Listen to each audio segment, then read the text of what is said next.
ദൈവനാമം മഹത്വപ്പെടുമാറാകട്ടെ. എന്നെ ശ്രദ്ധിക്കുന്ന എല്ലാ പ്രിയപ്പെട്ട മാന്യ ശ്രോതാക്കൾക്കും വേഗം വരുന്ന കർത്താവായ യേശു ക്രിസ്തുവിൻ്റെ അതിപരിശുദ്ധമായ നാമത്തിൽ പാറ്റ്നയിൽ നിന്നും സ്നേഹവന്ദനങ്ങൾ ആമുഖമായി അറിയിക്കുന്നു.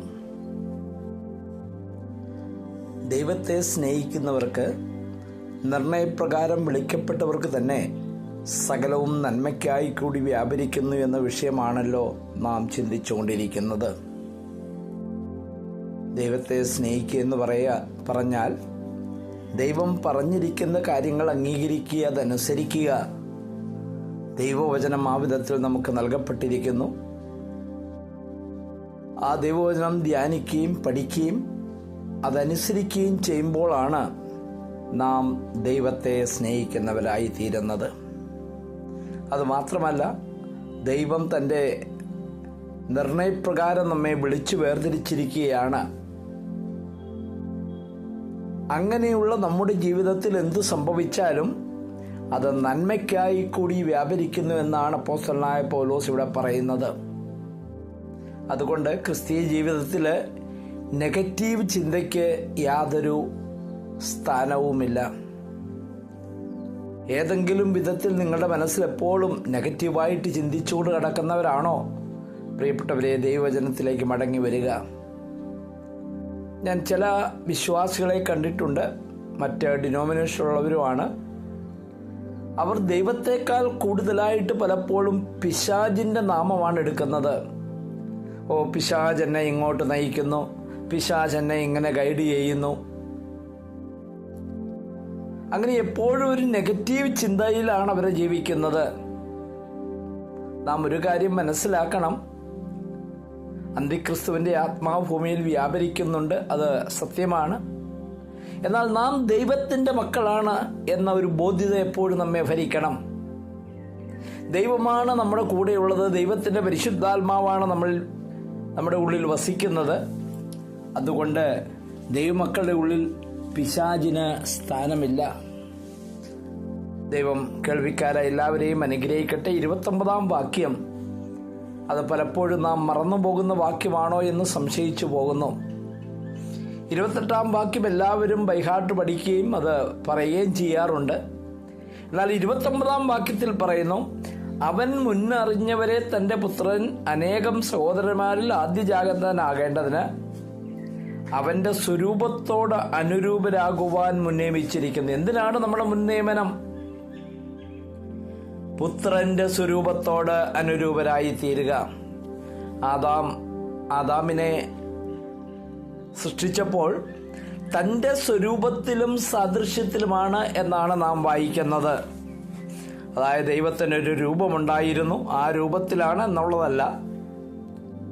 അത് നാം ഇങ്ങനെ പറയുന്നു, communicable attributes and non communicable attributes. ചില ദൈവിക കാര്യങ്ങൾ അത് മനുഷ്യന് കമ്മ്യൂണിക്കേറ്റ് ചെയ്തിട്ടുണ്ട് ദൈവം. എന്നാൽ ചില ഗുണങ്ങൾ ദൈവത്തിന് കമ്മ്യൂണിക്കേറ്റ് ചെയ്യാൻ കഴിയത്തില്ല.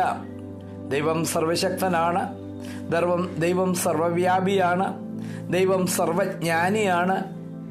ഈ ഗുണങ്ങൾ മനുഷ്യന് കൊടുക്കാനായിട്ട് കഴിയില്ല. ആരെങ്കിലും ആ ഒരു ഗുണത്തോടു കൂടി ഇങ്ങനെയുള്ള ഒരു മനുഷ്യൻ എന്ന് പറഞ്ഞാൽ ഒരിക്കലും വിശ്വസിക്കരുത്. എന്നാൽ സ്നേഹിക്കുവാൻ, ദയ കാണിക്കുവാൻ, തീരുമാനങ്ങൾ എടുക്കുവാൻ, ഇതിനൊക്കെയുള്ള സ്വാതന്ത്ര്യത്തോടു കൂടിയാണ് ദൈവം മനുഷ്യനെ സൃഷ്ടിച്ചിരിക്കുന്നത്. അതുകൊണ്ടാണല്ലോ ആദം ഹൗവ തെറ്റായ തീരുമാനം എടുത്തപ്പോഴും ദൈവം ഇടപെടാതിരുന്നത്. ആ കാര്യങ്ങളൊക്കെ മനസ്സിലാക്കി കൊടുത്തു. എന്നാൽ തെറ്റായ തീരുമാനങ്ങൾ എടുക്കണോ വേണ്ടേ എന്നുള്ളത് അവർ തീരുമാനിക്കണം.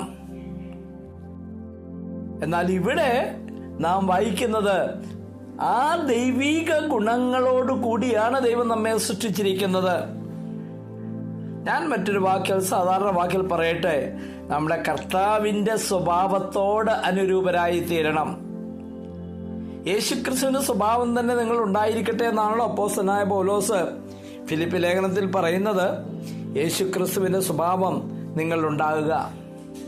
അവന്റെ താഴ്മ, അവന്റെ എളിമ, അവന്റെ അനുസരണം, ഇതൊക്കെയും നമ്മുടെ ജീവിതത്തിൽ ഉണ്ടാകണമെന്ന് ദൈവം ആഗ്രഹിക്കുന്നു.